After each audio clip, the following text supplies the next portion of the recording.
আমরা শুরু করছি পঞ্চম শ্রেণীর বাটারফ্লাই থেকে লেসন 6।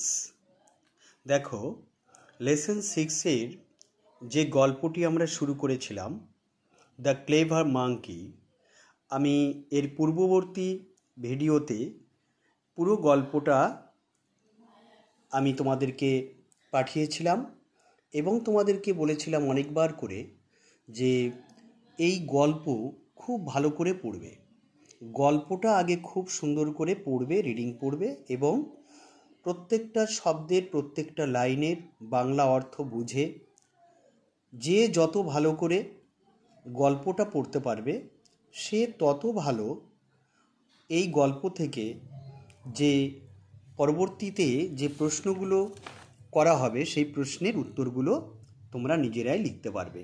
আমি কিন্তু বলেছিলাম তোমাদেরকে এবং প্রায়ই এই কথাটা তোমাদের বলে থাকি। এতে যেটা হয়, যে যত বেশি রিডিং পড়বে এবং পড়তে পড়তে কিন্তু তোমার একটা ধারণা জন্মে যাবে ইংরেজি সম্পর্কে, এবং তাতে হবে কি, তুমি যে কোনো প্রশ্নের উত্তর নিজে নিজেই লিখতে পারবে। তো আমরা চেষ্টা করব যে কিভাবে নিজেরাই উত্তরগুলো লিখতে পারি। হ্যাঁ, তো যাই হোক, আমরা শুরু করি। দেখো, activity 1, answer the following questions, নিচের প্রশ্নগুলির উত্তর দাও। আগে দেখি, হোয়ার মানে কি, কোথায়। ডিড দ্য মাঙ্কি লিভ, বানরটি কোথায় বাস করত। Where did the monkey live, বানরটি কোথায় বাস করত। তাহলে আগে কিন্তু তোমাকে প্রশ্নটি খুব ভালো করে পড়ে নিতে হবে। পড়ে নিয়ে সেই প্রশ্নটির বাংলা অর্থ তোমাকে বুঝতে হবে। নিজে নিজেই পড়বে এবং নিজেই তার বাংলা অর্থ বোঝার চেষ্টা করবে। এটা তোমাকে প্রথম করতে হবে। তো যাই হোক, where did the monkey live, বানরটি কোথায় বাস করত, তোমরা কিন্তু সেটা এই গল্পের মধ্যেই পড়েছো। দেখো, আমি এখানে কি রয়েছে দেখো, once upon a time there lived a monkey on the bank of a river. এই যে লাইনটি তুমি পড়েছিলে, এর বাংলা অর্থ নিশ্চয়ই তুমি জানো বা এর পূর্ববর্তী ভিডিওয়ে আমি দিয়েছি। তাহলে তুমি এখানে কি লিখবে আনসারটি, যে বানরটি কোথায় বাস করত। Where did the monkey live, তুমি লিখবে monkey lived on the bank of a river. তুমি কি লিখবে, monkey lived on the bank of a river. হলো, ওই লাইনটা থেকেই দেখো আমরা লিখলাম খুব সহজে। কি লিখলাম, monkey lived on the bank of a river, বানরটি নদীর তীরে বাস করত। তারপর তাহলে আমি আনসারটি আরেকবার বলি, যে monkey lived on the bank of a river. তারপর why was there no danger, কেন সেখানে কোনো বিপদ ছিল না। দেখো, ওয়াই, কেন, was there no danger, there no danger, no danger, বিপদ ছিল না। হ্যাঁ, যে why was there no danger, কেন সেখানে বিপদ ছিল না। ফর দ্য মাঙ্কি, বানরের জন্য। অন দ্য রিভার আইল্যান্ড, ওই নদীর দ্বীপটাতে। তাহলে ওই নদীর দ্বীপটাতে বানরের কেন বিপদ ছিল না, আমরা কিন্তু পড়েছিলাম সেই লাইনটা। দেখো কোথায় রয়েছে, এই যে, there was hardly any other animal there, সেখানে প্রায় কোনো প্রাণী ছিল না। So he was in no danger, তাই তার কোনো বিপদ ছিল না। তাহলে আনসারটা কি হলো, there was hardly any other animal there, so he was in no danger. হলো, তাহলে এইটি হলো, এই লাইনটাই কিন্তু তুমি এখানে এই প্রশ্নটির উত্তর হিসেবে লিখে দিতে পারবে যে why was there no danger for the monkey on the river island.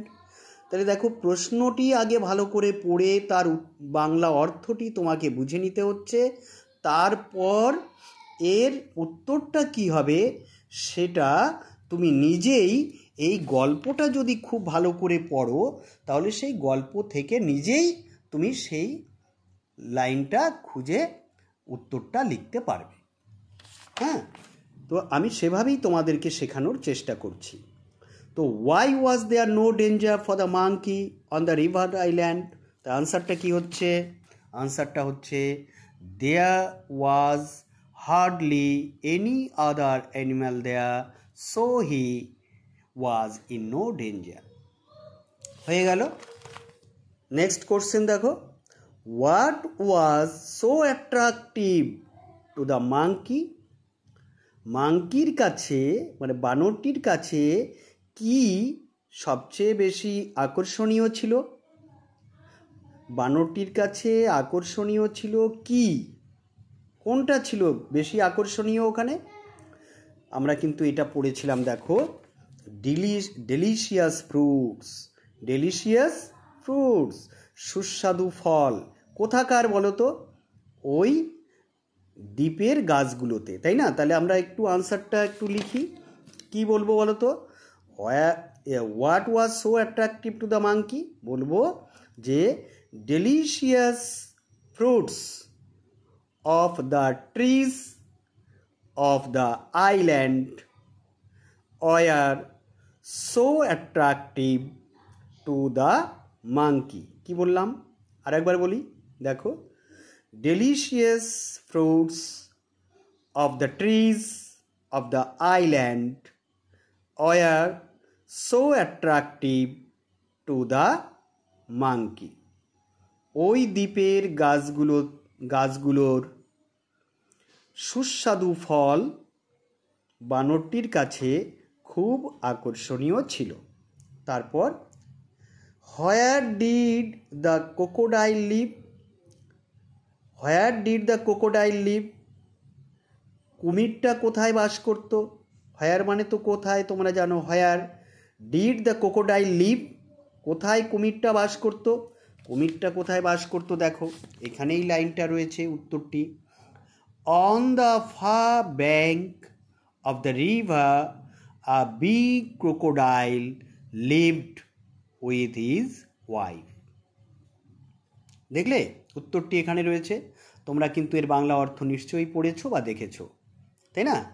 On the fur bank of the river a big crocodile lived with his wife.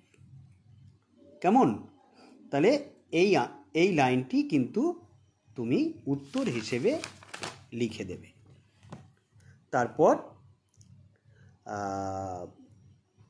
ইয়েরটা, who gave advice? কে উপদেশ দিয়েছিল? হু কে গেভ দিয়েছিল অ্যাডভাইস উপদেশ? Who gave advice to the crocodile? কে ক্রোকোডাইলকে advice দিয়েছিল কি জন্য? About catching the monkey, বানরটিকে ধরার ব্যাপারে। বানরটিকে ধরার ব্যাপারে কে কুমিরটাকে উপদেশ দিয়েছিল? কে বলো তো? Crocodile's wife. Crocodile's wife gave him the advice about catching the monkey.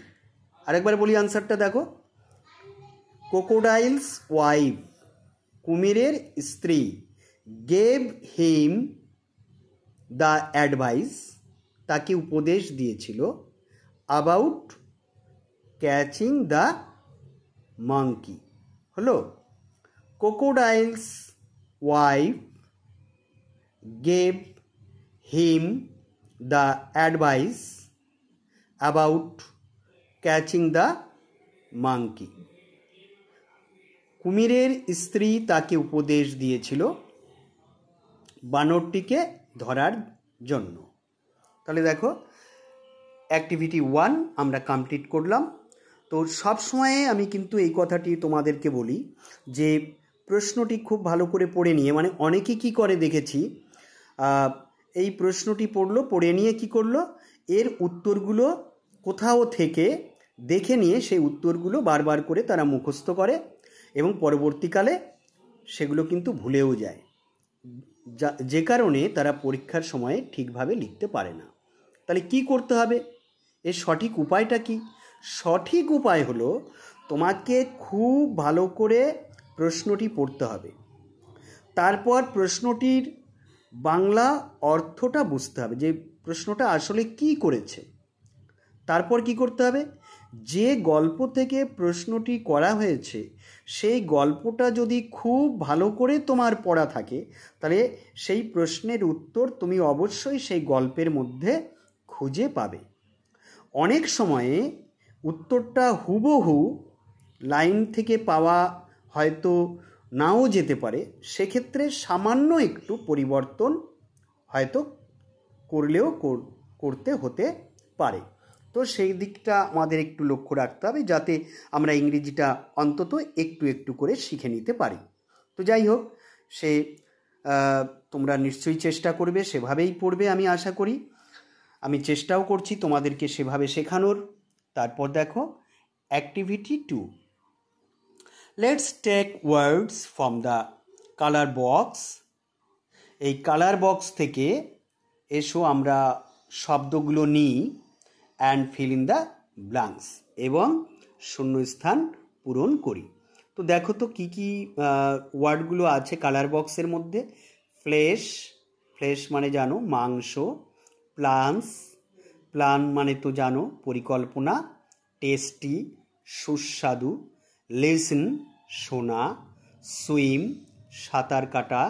Still একভাবে নড়াচড়া না করে। ডিফিকাল্ট কঠিন। মাঙ্কি বানর। তাহলে আগে কিন্তু এই শব্দগুলোকে তোমার ভালো করে পড়ে নিতে হবে এবং প্রত্যেকটা শব্দের বাংলা অর্থ তোমাকে বুঝতে হবে। তারপর দেখি এবার আমরা শূন্যস্থানটা পূরণ করতে হবে কি করে, একটু লক্ষ্য করি। দ্য ট্রিজ গাছগুলো, অন দ্য আইল্যান্ড সেই দ্বীপের গাছগুলো, হ্যাড ছিল, ড্যাশ ফ্রুটস, ড্যাশ ফ্রুটস ফলগুলো। তাহলে ওই দ্বীপের গাছগুলো, আবার এখানে হ্যাড ছিল, কেমন ছিল, এখানে শূন্যস্থান রয়েছে, তারপরে ফ্রুটস ফলগুলো, তাহলে কেমন ছিল, কি ছিল বলতো, টেস্টি, টেস্টি ছিল, সুস্বাদু ছিল। তাহলে এখানে কি বসাবে, টেস্টি, টেস্টি ফ্রুটস। তাহলে the trees on the island had tasty fruits. Next, the monkey found that, বানর দেখেছিল যে, ক্রসিং দ্য রিভার নদী পার হওয়া, ওয়াজ নট ভেরি ছিল,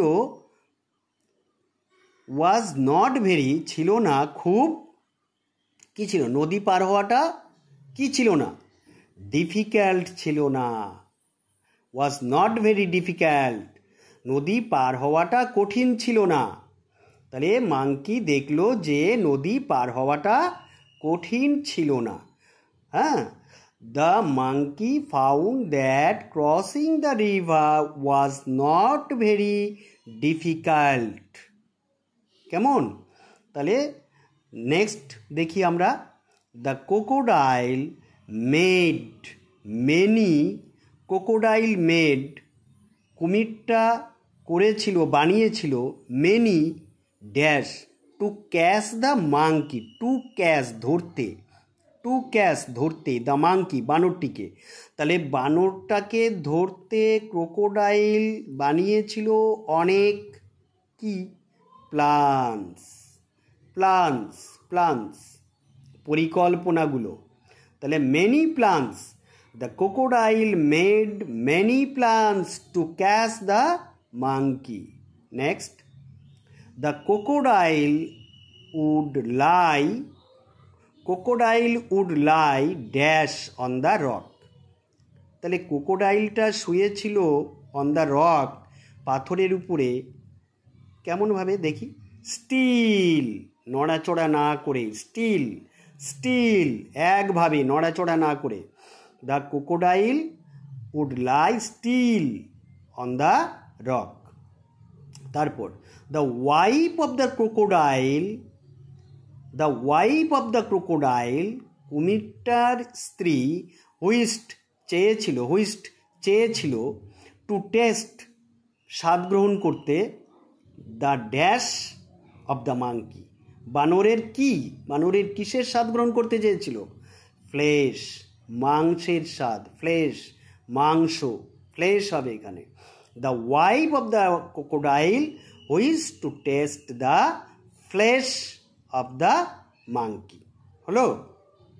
তারপরে দেখো তো নেক্সট কি আছে, অ্যাক্টিভিটি 3, একটা ম্যাচ রয়েছে। দেখো বাঁ দিকে এ কলাম রয়েছে আর বি কলাম রয়েছে, এগুলো মেলাতে হবে। তো আমরা অ্যাট্রাকটিভ রয়েছে, অ্যাট্রাকটিভ মানে কি? আকর্ষণীয়। তাহলে এটা কোনটা হবে? চার্মিং, চার্মিং, মজাদার, আকর্ষণীয়, চার্মিং। তারপরে ইউনিক, অসাধারণ, one of its kind, one of its kind, এর একটি বিশেষ পদ্ধতি। আইল্যান্ড, দ্বীপ, দ্বীপ কোনটি হবে? A piece of land with water on all sides, চারদিক জল দিয়ে ঘেরা এক টুকরো ল্যান্ড বা স্থলভাগ। তারপর ডেলিশিয়াস, ডেলিশিয়াস, সুস্বাদু, তাতে কি হয়? মাউথ ওয়াটারিং, মুখে জল এনে দেয়। স্টিল, নড়াচড়া না করে, নট মুভিং অ্যাট অল, নড়াচড়া না করে। দেখলে? তাহলে খুব সুন্দর মজার আমরা অ্যাক্টিভিটিগুলো কমপ্লিট করলাম। আমার মনে হয় তোমরা অবশ্যই, আমি যেভাবে তোমাদেরকে শেখালাম তোমরা অবশ্যই চেষ্টা করলে শিখতে পারবে, এবং ঠিক আমি যেভাবে তোমাদেরকে বলি সেভাবেই শেখার চেষ্টা করো, তাহলে দেখবে ইংরেজিটা তোমাদের কাছে অন্তত সবচেয়ে বেশি সহজ বিষয়ে পরিণত হবে। যাই হোক, তো আমি তোমাদেরকে পঞ্চম শ্রেণীর অ্যাক্টিভিটিগুলো বা পড়াগুলো নিয়মিত পাঠাতে থাকব। যারা পঞ্চম শ্রেণীতে পড়ো তারা অবশ্যই আমার ভিডিওগুলো খুব ভালো করে দেখবে এবং পড়াগুলো তৈরি করার চেষ্টা করবে। আর অবশ্যই লেখা অভ্যাস করবে, খুব সুন্দর করে লিখবে খাতায়। তুমি প্রথমে কি করলে? আমার ভিডিওটা বারবার করে সুন্দর করে দেখে নিলে, কিভাবে আমি করলাম সেটা শিখে নিলে। তারপর তুমি নিজে নিজে তোমার খাতায়, অবশ্যই ইংরেজি খাতায়, এই অ্যাক্টিভিটিগুলো নিজে নিজে করার চেষ্টা করবে। নিজে লেখার পরে নিজে আগে কমপ্লিট করে তারপরে তুমি প্রয়োজনে আরেকবার আমার ভিডিওটা দেখে নাও, দেখো যে সঠিকভাবে তুমি করতে পেরেছো কি না। যদি কোথাও ভুল করে থাকো তাহলে ভিডিওটা আরেকবার দেখে নিয়ে ভালো করে শিখে নিয়ে তারপর আবার লেখা অভ্যাস করো, আবার লেখো। হ্যাঁ, তো যাই হোক, এভাবে যদি তুমি করতে থাকো তাহলে আমার মনে হয় ইংরেজি নিয়ে কোনো সমস্যা তোমাদের থাকবে না। তো সবশেষে আবার বলি, যারা এখনও আমার চ্যানেলটি সাবস্ক্রাইব করোনি অবশ্যই চ্যানেলটা একটু সাবস্ক্রাইব করে দেবে।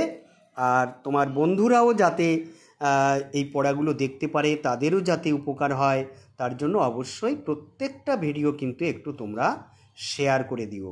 আমি দেখছি অনেকে তোমরা শেয়ার করছো না, তোমরা একটু শেয়ার করলে তাতে তোমার বন্ধুদেরও উপকার হবে এবং আমিও আরও বেশি উৎসাহিত হব ভিডিও পাঠানোর ব্যাপারে। আর অবশ্যই একটু লাইক দেবে, হ্যাঁ, তাতে আমার উৎসাহ আরও বাড়বে। কেমন? তো যাই হোক, আমি আশা করি তোমরা আমার ভিডিওগুলো দেখে আরও বেশি আনন্দিত হবে, খুশি হবে এবং মজা করে ইংরেজিটা শিখবে। আজকে এটুকুই।